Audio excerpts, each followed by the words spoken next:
BRS MLC కవిత bail పిటిషన్పై సుప్రీంకోర్టులో విచారణ జరగనుంది. ఢిల్లీ లిక్కర్ స్కామ్ కేసులో మనీ లాండరింగ్ ఆరోపణలతో అరెస్ట్ అయిన కవిత గత 5 నెలలుగా తీహారు జైలులోనే ఉన్నారు. ఆమె బెయిల్ పిటిషన్పై నేడు తీర్పు ఉన్నందున BRS working president KTR, MLA Harish Rao ఇప్పటికే ఢిల్లీ బయలుదేరి వెళ్లారు. ఈసారి కవితకు బెయిల్ వస్తుందని బీఆర్ఎస్ నాయకులు భావిస్తున్నారు.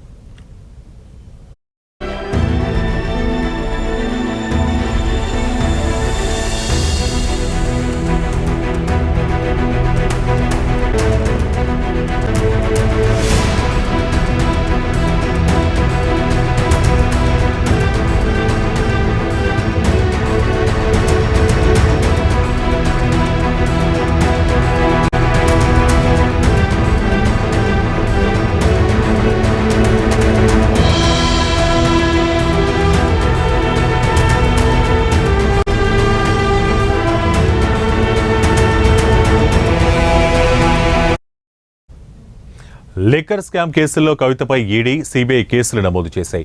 మార్చి 15వ తేదీ నుంచి ఆమె తీహార్ జైలులో ఉంటున్నారు. అప్పటి నుంచి చాలాసార్లు ఆమె బెయిల్ కోసం Delhi high court, Rouse Avenue court, సుప్రీంకోర్టులను ఆశ్రయించినప్పటికీ అన్ని చోట్ల ఎదురు దెబ్బలే తగిలాయి.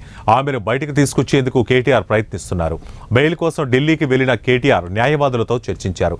కానీ జూలై 1న కవితకు బెయిల్ ఇచ్చేందుకు ఢిల్లీ హైకోర్టు నిరాకరించింది.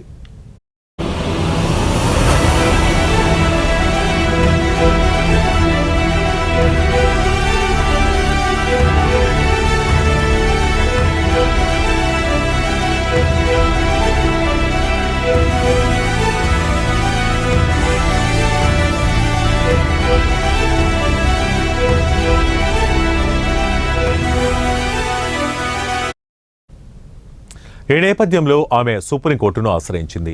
ఈ నెల 20న విచారణ చేసిన న్యాయస్థానం ఈడీ కౌంటర్ దాఖలు చేయకపోవడంతో తీర్పును మంగళవారానికి వాయిదా వేసింది. దీంతో కవిత బెయిల్ పిటిషన్పై నేడు సుప్రీంకోర్టు తీర్పు వెలువరించనుంది. కవిత తరపు ప్రముఖ న్యాయవాది ముకుల్ రోహత్గి వాదనలు వినిపించనున్నారు. దీంతో ఈసారి కవితకు తప్పకుండా బెయిల్ వస్తుందనే నమ్మకంతో ఉన్నారు.